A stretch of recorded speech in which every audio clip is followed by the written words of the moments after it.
Hello students, जैसा कि हम लास्ट के 6 लेक्चर कंप्लीट कर चुके हैं और ये अपना चैप्टर नंबर 7 है। And chapter number 7 of DSA जो कि 5th सेम का है ना। And most of the student Agra university के हैं और उसी के पैटर्न पर हमने इसको डिज़ाइन किया है और इसमें आपको मिलेंगे क्वेश्चन इंपॉर्टेंट के। जैसे कि आपका क्वेश्चन नंबर 1 है, व्हाट इज रिकर्सन। रिकर्सन क्या है? ये चैप्टर आपका रिकर्सन के ऊपर ही फोकस करता है।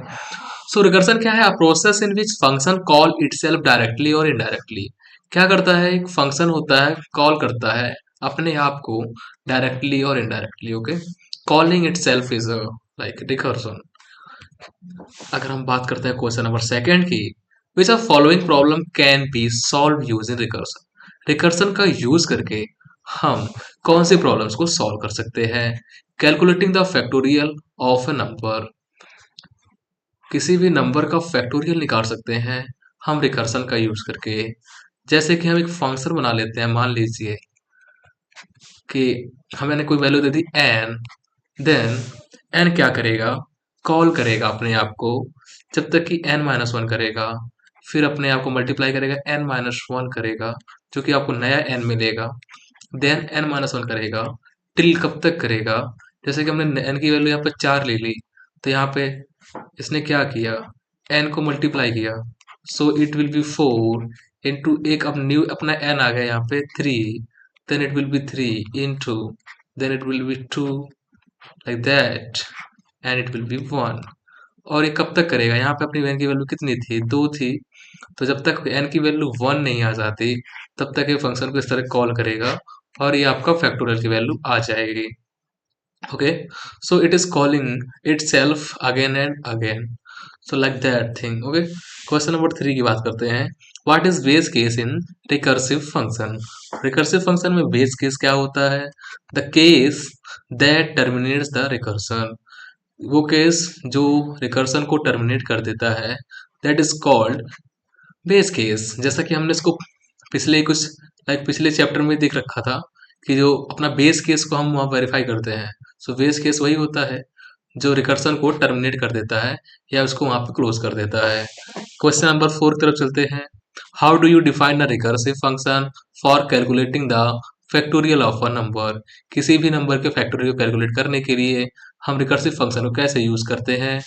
तो ये आपको यहाँ पे एक टेक्निक मिल जाएगा, आपको यहाँ पे फंक्शन मिल जाएगा, factorial n equal to 1 for n equal to 0 और n the factorial n equal to n। जैसे कि अगर आपका n इक्वल टू 0 हो या 1 हो तो उसका फैक्टर कितना हो जाएगा?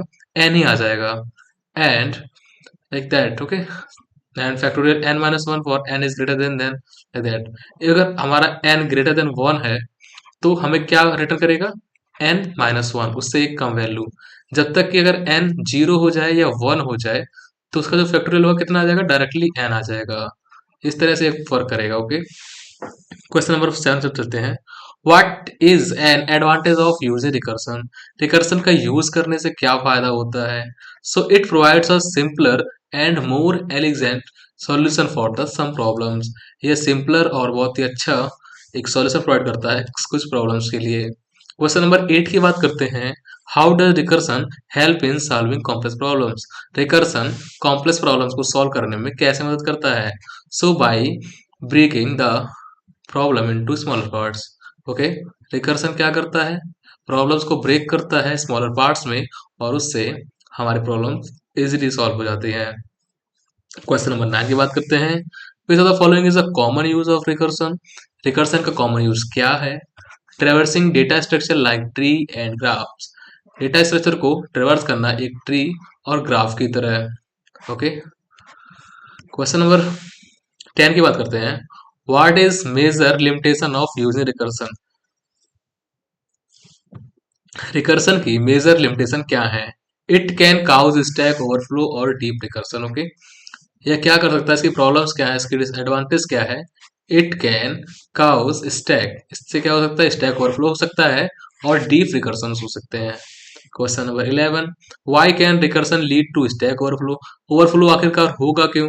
Because it recursive call adds a new stack frame. इसकी जो रिकर्सिव कॉल्स होती हैं वो हर एक कॉल पर एक क्या कर देती हैं? न्यू स्टैक फ्रेम सेट कर देती हैं। क्वेश्चन नंबर 14 बात करते हैं, how do you determine the base case in the recursive problem. Recursive problem में बेस केस को हम डिफाइन कैसे करते हैं, जो कि प्रोसेस को टर्मिनेट करता है बेस केस पर। उसको क्या बोलते हैं, bye identifying the simplest case that can be solve directly. Yes, simplest case के द्वारा ही हम उसे डिफाइन करते हैं। जैसे कि हमने बोला था, अगर हमारे पास फैक्टोरियल हमें निकालना है किसी का, तो फैक्टोरियल के अगर n है, लाइक n इक्वल टू 0 है और n इक्वल टू 1 है, this is the simpler case हो गए। और इसके जो फैक्टोरियल होगा वो कितना होगा, इक्वल्स टू n ही होगा। तो that's why this is like this will be terminate at that time when n equal to 1 और 1।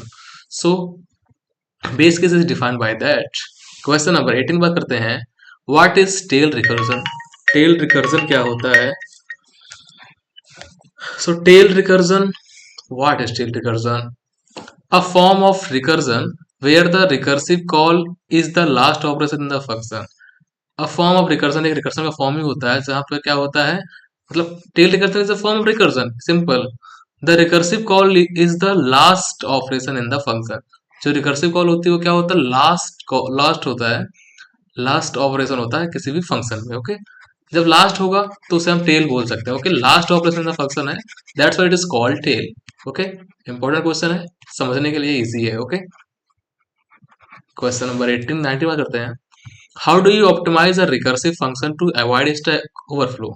हम उसे ऑप्टिमाइज कैसे करें कि हमारे पास स्टैक ओवरफ्लो ना हो, बाय यूजिंग मेमोराइजेशन और डायनेमिक प्रोग्रामिंग। ठीक है, इसका यूज करके हम इसे इजिली क्या कर सकते हैं, ऑप्टिमाइज कर सकते हैं रिकर्सिव फंक्शन को और अवॉइड स्टैक ओवरफ्लो कर सकते हैं।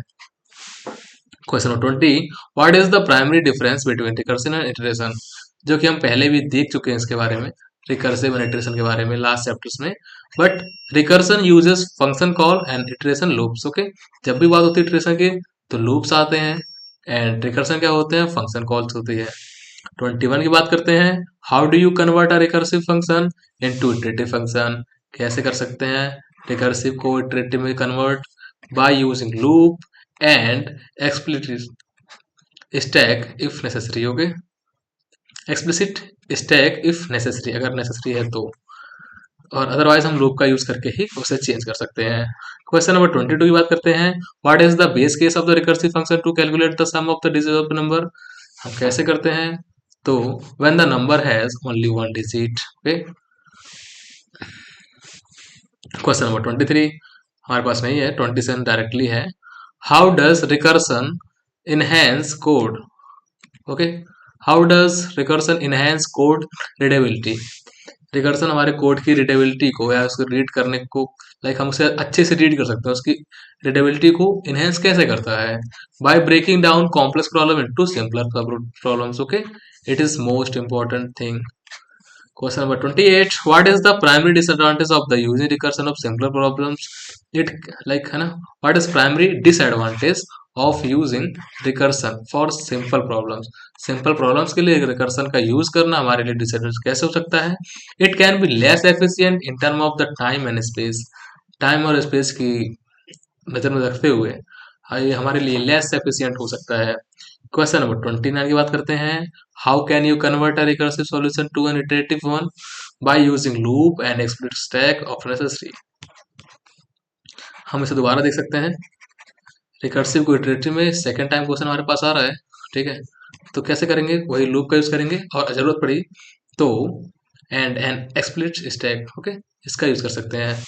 30 बात करते हैं, which is the last question of this chapter, what is the time complexity of a recursive function that solves the Tower of Hanoi problem of n disk? So option number B is the correct, and this is the most and most important question, Tower of Hanoi. Okay, on this question, okay, you'll get a question of this Tower of Hanoi. Okay, mark that.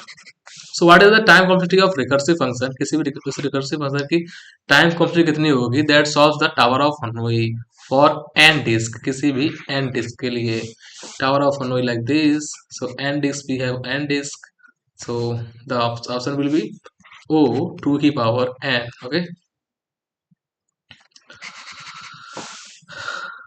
so that's for it. Okay, in the next lecture we'll discuss about the chapter number 8. Till have a good day.